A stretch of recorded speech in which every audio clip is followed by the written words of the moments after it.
우리가 계속해서 인생의 7가지 과제라는 제목으로 한 가지 인생의 중요한 문제들을 살펴보고 있는데, 오늘 살펴보고자 하는 주제는 재정입니다. 다른 말로 하면 경제 문제, 또 돈 문제, 또 다른 말로 하면은 먹고 사는 문제에 대한 이야기입니다.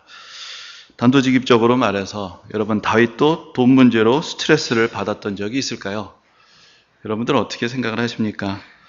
다윗 하면 먼저 생각나는 것이 시편 23편입니다. 그리고 시편 23편에서 우리는 여호와는 나의 목자시니 내게 부족함이 없으리로다 라는 다윗의 고백을 듣습니다. 그러면 다윗은 평생 아무 부족함을 느끼지 못하고 살았을까요? 그렇지도 않았고 또 그럴 수도 없습니다. 재산의 많고 적음을 떠나서 우리 인생에서 시련이란 피할 수 없는 것이고, 또 부족함과 결핍의 문제는 늘 따라다니는 것입니다. 시편 23편은 다윗의 인생이 완숙에 이르렀을 때의 고백입니다. 모든 고난의 때가 지나가고 돌이켜보니 결국 하나님이 도우시고 인도하셨다라는 은혜의 고백으로 자신의 삶을 다시 해석하고 받아들이게 된 것을 우리에게 전해주고 있는 것입니다. 우리가 다윗의 인생을 살펴보면 왕이 된 이후에도 또 여러 가지 문제들이 끊이지 않았지만, 물론 그때는 적어도 경제적인 면에서는 안정을 얻었을 때였습니다. 그러나 다윗도 왕이 되기 이전에는 경제적인 면에서도 매우 험한 삶을 살아야 했습니다. 왕이 되기 이전에 다윗이 가장 여유로운 삶을 살았을 때를 생각해 보자면, 아마도 골리앗을 죽인 때로부터 사울에게 쫓기는 그런 도망자가 되기 전까지의 시기일 것입니다.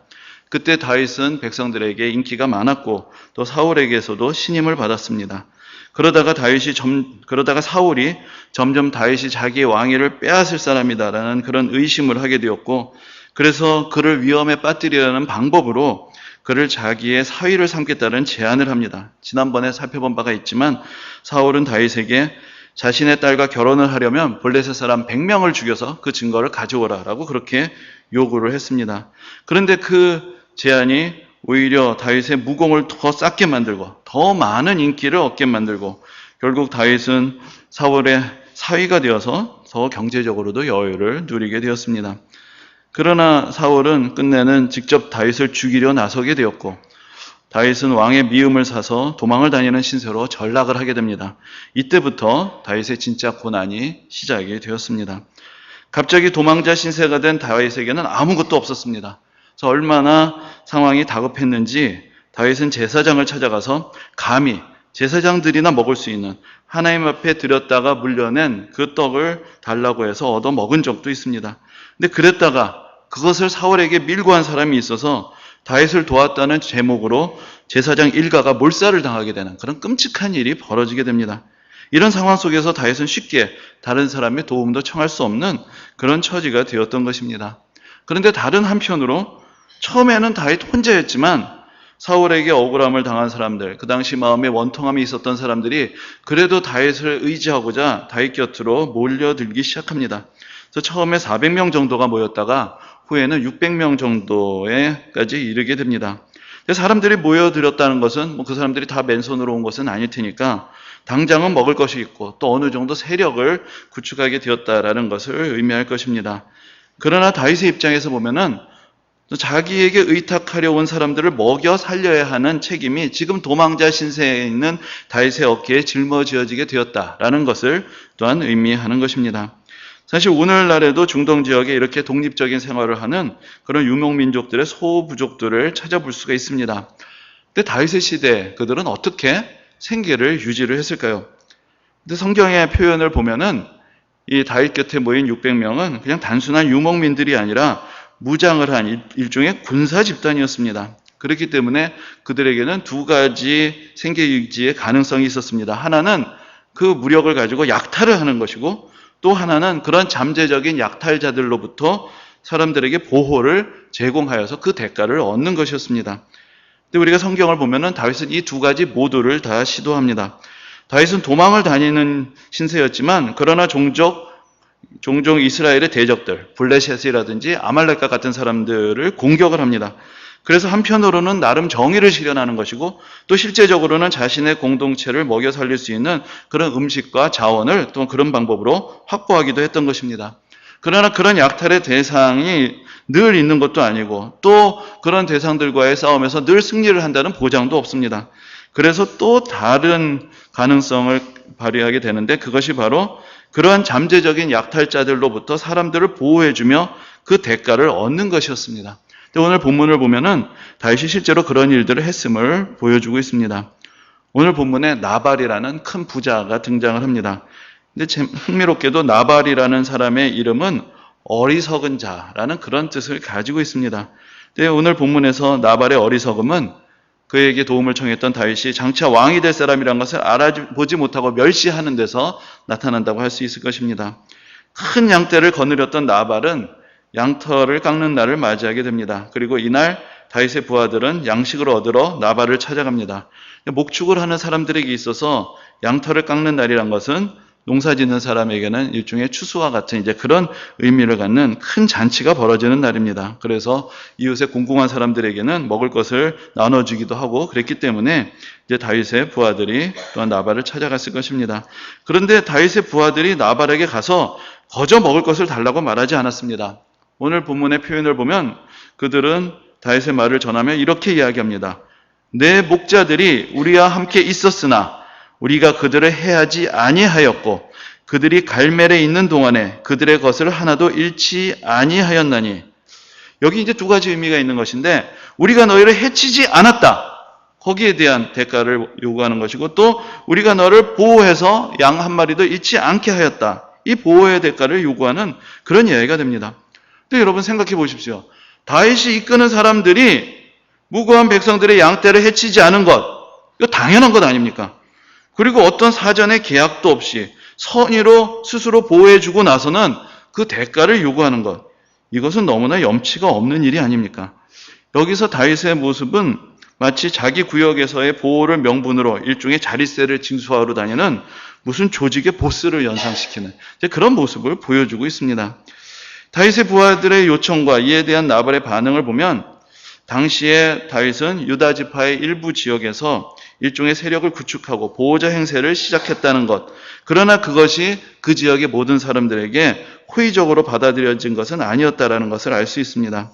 물론 본문에 나와 있듯이 다윗의 부하들은 매우 정중하게 양식을 요구했고 또 당시 유목민들의 관행으로 보면은 이 정도 상호 선의를 교환하면서 대가를 요구하는 것은 어느 정도 상식적인 것이라고도 할 수가 있을 것입니다. 근데 이제 문제의 시작은 나발이 다윗의 요구를 거절했을 뿐만 아니라 다윗을 모독했다는 데서부터 시작이 됩니다. 나발은 양식을 구하는 다윗의 부하들에게 이렇게 말합니다. 다윗은 누구며 이새의 아들은 누구냐? 요즘에 각기 주인에게서 억지로 떠나는 종이 많도다. 내가 어찌 내 떡과 물과 내 양털 깎는 자를 위하여 잡은 고기를 가져다가 어디서 왔는지 알지 못하는 자들에게 주겠느냐? 나발의 이러한 태도를 보면은 한편으로는 앞에서 말씀드린 대로 나발이 어리석은 자여서 다윗이 얼마나 위대한 사람인지 앞으로 이스라엘의 왕이 될 사람인지 이런 것들을 알아보지 못했다라는 것을 또한 의미하는 것이 되겠지만 그러나 또 한편으로는 다윗이 어떤 면에서 나발에게 대해서 상당히 무리한 요구를 했었다라는 것을 의미하기도 합니다. 요청을 받거나 어떤 계약을 맺은 적도 없이 먼저 자신이 나발의 양떼를 그동안 보호해 주었다라는 명목으로 양식을 요구하는 것. 사실 우리가 생각해도 좀 무리한 요구가 되지 않겠습니까? 만약에 여러분들이 어디서 장사를 하고 있는데 갑자기 누군가가 찾아와서 내가 당신 여기서 잘 장사할 수 있도록 지켜주었으니 나와 나의 조직이 먹을 것을 달라. 이렇게 말한다면 여러분들은 어떻게 생각하시겠습니까? 누가 보호해달라고 했냐고 당연히 항의를 하지 않겠습니까? 아니면 혹시라도 무슨 해코지를 할까봐 두려워서 적당히 먹을 것을 챙겨서 보낼 수도 있을 것입니다. 이러한 면에서 볼 때 나발이 어리석은 자라면 그 정도의 계산이 서지 못한 사람이었다라는 의미도 될 수 있을 것입니다. 나발은 다윗의 요구를 거절했을 뿐만 아니라 앞에 나와 있는 것처럼 아예 다윗을 멸시하고 다윗을 주인에게서 도망친 종 이렇게 표현을 합니다. 그리고 다윗의 부하들을 근본도 없는 무법자의 무리로 취급을 합니다. 근데 나발이 다윗을 경멸한 것이 다윗의 분노를 촉발했습니다. 그래서 다윗은 자신을 따르는 사람들에게 무장을 하라고 말합니다. 그리고 오늘 본문 뒤에 나오는 21절을 보면 나발에게 속한 모든 남자 가운데 한 사람이라도 아침까지 남겨두면 하나님은 다윗에게 벌을 내리시고 또 내리시기를 원하노라 라고까지 이야기를 합니다. 나발에 속한 모든 사람들을 다 죽여버리겠다라고 약속을 하는 것이, 맹세를 하는 것입니다. 그리고 자신을 따르는 사람 400명을 이끌고 진짜로 나발을 죽이러 갑니다. 여러분, 지금 이게 무슨 상황입니까? 구차하게 양식을 구하는 다윗, 그리고 자존심에 상처를 입고 분노하는 다윗, 그리고 자신의 분노에서 헤어나오지 못하고 다른 이에게 그 분노를 쏟아내는 다윗. 이 사람이 진정 이스라엘의 구원자이며 우리의 믿음의 모범이란 말입니까? 여기서 우리는 당시 다윗의 처지를 짐작해 볼 수 있습니다. 다윗은 점점 지쳐가고 있었던 것입니다. 하나님의 선택으로 기름 부음을 받았지만 왕이 될 기약은 언제인지 알 수 없고 사울은 집요하게 자기를 쫓아오며 괴롭힙니다. 자신이 거느린 사람들을 어떻게든지 먹여 살려야 하는데 능력은 부족하고 가진 것은 없고 결국 지역의 부자들을 보호해준 대가로 손을 내밀며 그들의 호의를 얻어야 하는데 이렇게 살아갈 수밖에 없는 자기 자신의 현실, 무능함에 대해서 자기 스스로 이미 좌절감을 느끼고 있었을 것입니다. 그런데 그를 향하여 퍼부어진 그 나발의 모독적인 말이 다윗의 내면의 상처와 불안에 불을 붙였고 그것이 이렇게 나발을 향한 분노로 폭발을 하게 된 것입니다. 근데 성경의 기록을 보면은 다윗은 자기를 죽이려고까지 했던 사울에 대해서는 자신의 분노를 상당히 절제하고 참을 수 있었고 심지어 사울을 죽일 수 있었던 두 번의 기회를 스스로 포기하기까지 했습니다. 그런데 지금은 나발을 죽이겠다고 칼을 차고 나가고 있는 것입니다. 오늘날 우리 사회에 누적된 어떤 스트레스 때문에 아무런 상관도 없는 사람들에게 분노를 쏟아내는 사람들, 이런 어떤 분노 조절 장애 문제가 심각하게 사회적인 문제가 되고 있는 것을 봅니다. 그런데 왜 그 조절 장애는 꼭 자기보다 힘이 약한 사람을 향해 나타날까요? 정말로 조절이 되지 않는 것이라면 힘이 있는 사람이든 누구든 가리지 않고 그 분노를 터뜨려야 될 터인데 우리가 분노 조절 장애라고 말하는 많은 경우에 그 분노가 표현되는 대상은 가족들이기도 하고 노약자들이기도 하고 아무튼 자기보다 힘이 없는 사람들을 대상으로 나타납니다. 여기서 우리는 분노 조절 장애라고 부르는 현상 뒤에 있는 인간의 비겁한 모습을 보게 되는 것입니다. 나발도 다윗을 무시했지만 사실은 다윗도 나발을 무시하고 있습니다. 사울에게 대해서는 인내하던 다윗이 나발 따위가 자신을 무시하는 것은 도저히 참지 못했던 것입니다. 그래서 나발의 일족을 다 죽여버리겠다고 맹세하면서 무장한 군인 400명을 데리고 나발의 집을 찾아간 것입니다. 이 다윗을 누가 멈출 수 있겠습니까? 다윗의 부하들 중에는 아무도 없었습니다. 왜냐하면 그들도 다윗과 똑같은 마음이었기 때문입니다. 그러나 만일 다윗이 여기서 나발의 일족을 다 죽여버린다면 다윗이 왕이 되어야 할 정당성은 어디에 있습니까? 앞에서 말씀드린 대로 다윗을 도왔다고 85명의 제사장을 죽여버린 그 사울과 다윗이 뭐가 다르게 되는 것입니까? 이 사건은 다윗이 겪었던 그동안의 고난과 인내의 의미를 다 무너뜨리고 덕을 베푸는 선한 왕으로서의 미래를 내던져버리는 어리석은 행동이었습니다. 결국은 어리석은 나발을 만나서 다윗도 어리석은 나발이 되어버린 것입니다. 이 모든 일이 시작된 것은 다윗의 궁핍함에 있었고 다윗의 궁핍함은 그의 자존심과 연결이 되어 있었습니다. 우리가 흔히 세상에서 하는 말 중에 우리가 돈이 없지 가오가 없냐 뭐 이런 말이 있는데 사실 우리 본문에서 보면 다윗은 돈도 없고 가오도 없는 그야말로 경제적인 위기와 자존감과 정체성의 위기를 함께 겪고 있었습니다. 우리에게 돈의 문제라는 것은 사실 단지 경제적 물질적인 문제가 아니라 자신의 자존감이 거기에 걸려 있다고 생각하기 때문에 문제가 되는 것입니다. 경제적인 어려움을 겪게 될 때 한편으로는 자기 자신으로서는 어쩔 수 없는 외적인 문제들, 즉 불경기, 세계적인 경제의 침체, 무역전쟁, 경제정책의 실패, 이 세상의 유행의 변화와 내가 종사하던 산업의 쇠락 등으로 책임을 돌려볼 수도 있을 것입니다. 그러나 그렇게 한다고 해서 실제로 지금 내 가족을 먹여 살리고 재정을 확보해야 하는 문제가 해결되는 것은 아닙니다.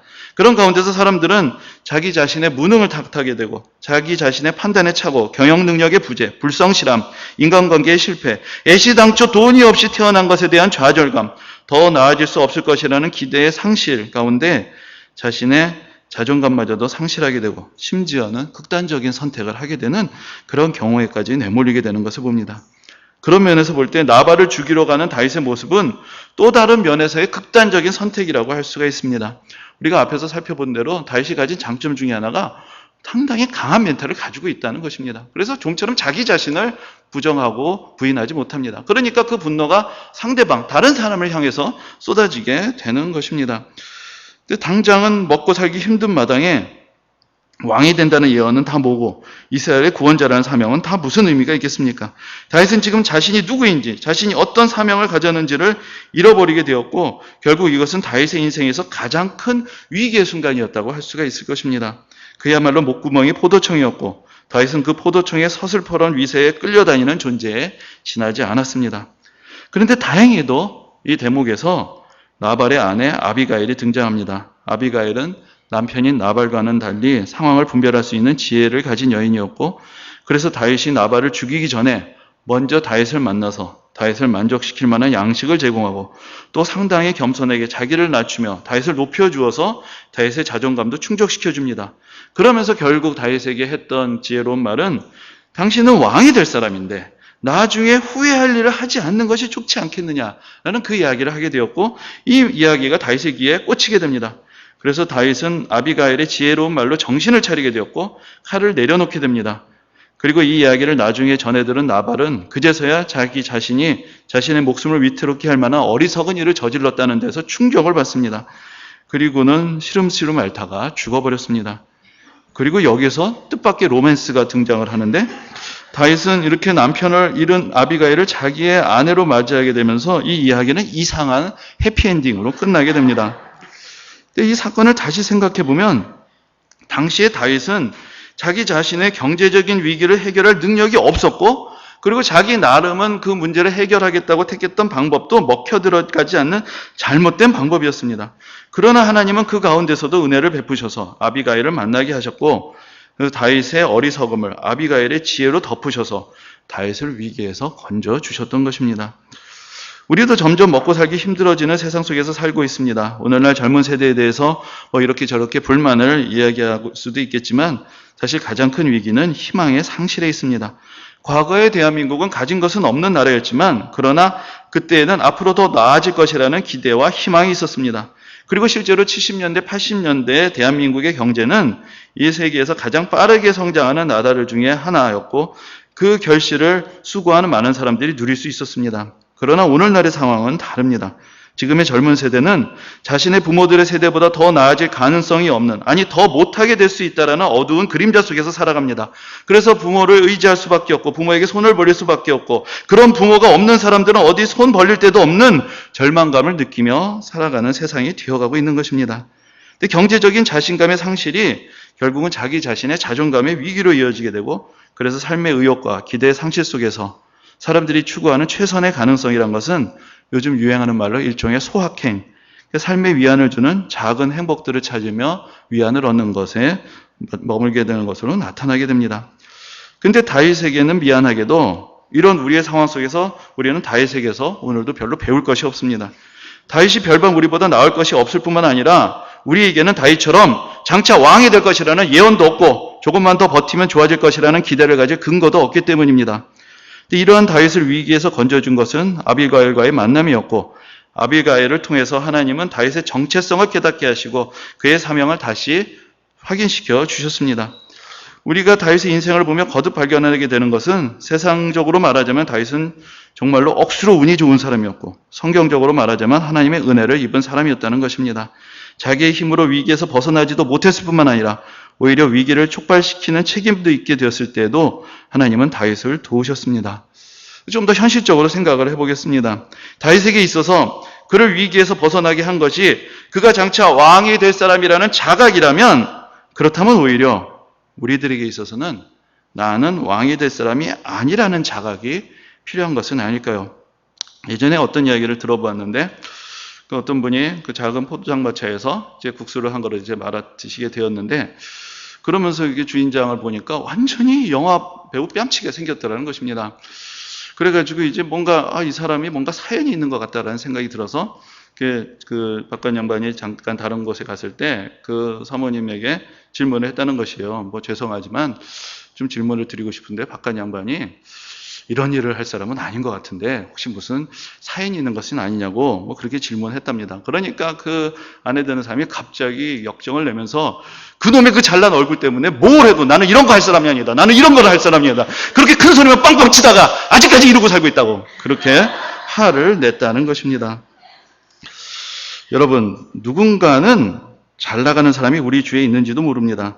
그것은 그 사람의 인생일 뿐입니다. 누군가는 부모를 잘 맞는지도 모릅니다. 그러나 그 잘난 부모는 그 사람의 부모일 뿐입니다. 한때 애들에게 유행하던 이야기가 있습니다. 아이들이 꿈을 물어보니까 이렇게 대답했다는 것이죠. 내 꿈은 재벌 2세가 되는 것인데 아버지가 노력을 안 해요. 예. 여러분 어떻게 생각하십니까?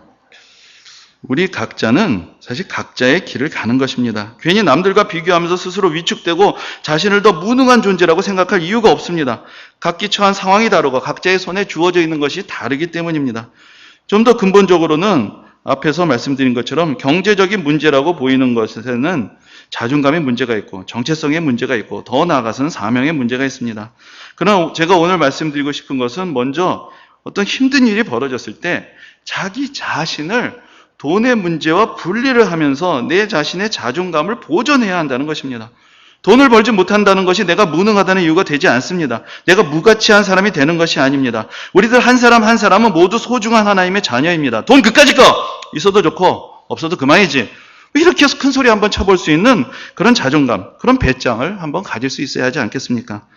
우리의 근본적인 문제는 우리가 추구하는 수많은 다양한 가치들이 돈이라는 단일한 척도에 의해서 평가되고 또 돈이라는 단일한 척도에 의해서 획득될 수 있다고 믿는 데 있습니다.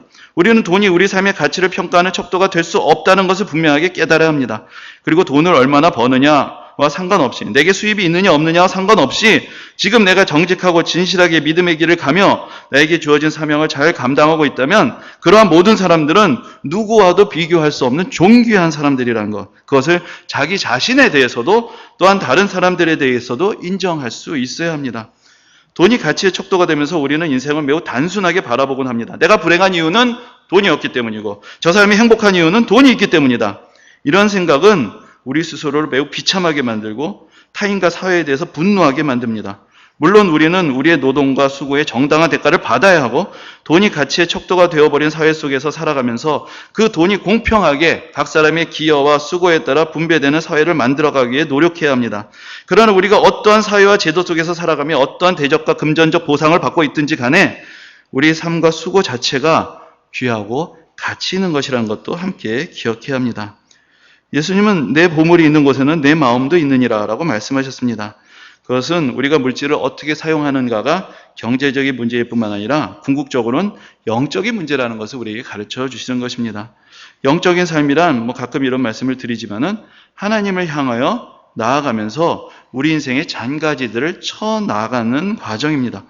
하나님과 멀어질수록 우리 삶은 복잡하고 어지러워지고 우리 인생의 허무와 공허감은 더 커집니다. 그것은 경제적으로는 우리에게 우리의 소득의 여부와 상관없는 더 많은 소비의 유혹으로 이어지게 됩니다. 뭔가 이 공허감을 채워야 되기 때문에 뭔가를 사야 되고 나를 가려야 되고 치장을 해야 되다 보면은 소득이 없어질수록 소비를 더하게 되는 그런 희한한 결과를 낳게 되는 것입니다. 우리가 앞에서 다윗은 억세게 운이 좋은 사람이었고 그의 운은 다름이 아니라 바로 하나님의 은혜였다라는 그런 말씀을 드린 바가 있습니다. 그의 실수와 잘못을 덮어주시고 그의 삶을 다시 일으키시며 다시 기회를 주셨던 하나님의 은혜 속에서 그는 내게 부족함이 없으리로다라는 은혜의 고백을 하게 되었던 것입니다. 그 하나님은 다윗의 하나님일 뿐만 아니라 바로 우리의 하나님이시기도 합니다. 우리의 삶도 뒤돌아볼 때 하나님의 은혜의 손길이 함께 하셨다는 것을 깨달을 수 있지 않습니까? 나의 수고와 노력을 넘어서는 하나님의 자비와 은혜의 손길이 있었기에 오늘 내가 이 자리에 있게 되었다라고 우리도 고백할 수 있지 않습니까? 그때 그 고백이 있을 때 우리는 돈에 끌려다니지 않고 어떤 상황 속에서도 하나님의 은혜의 손길을 의지하며 때로는 우리를 겸손하게 하시고 낮아지게 하시고 또 때로는 우리에게 공급하시고 채워주시는 그 하나님의 선하신 역사를 우리 인생 가운데서도 다시 보게 될 것입니다. 우리는 오늘 또한 우리 교회 창립 43주년을 기념합니다. 우리 교회 역사 속에서도 많은 어려움이 있었지만 오직 하나님의 은혜로 여기까지 왔고 또 앞으로도 하나님께서 우리와 동행하시며 하나님의 선하신 계획을 우리 교회를 통해서 이루어 가실 것입니다. 우리는 다만 우리가 진실된 믿음을 가지고 있는가, 우리가 진정으로 하나님을 사랑하고 있는가? 우리가 하나님이 기뻐하시는 길을 따라가고 있는가? 그리고 그 길 속에서 우리가 하나님의 은혜를 전심으로 의지하고 살아가고 있는가? 이것을 늘 우리 자신을 향하여 물으며 스스로를 돌아볼 수 있어야 할 것입니다. 오직 하나님을 의지하며 하나님을 사랑하며 하나님의 부르심에 순종하는 이들에게 하나님께서 은혜 베푸시고 인도하심을 경험하는 축복이 우리 각자의 삶과 또 43주년을 맞이하는 우리 교회에게 함께 하시기를 주님의 이름으로 축원합니다.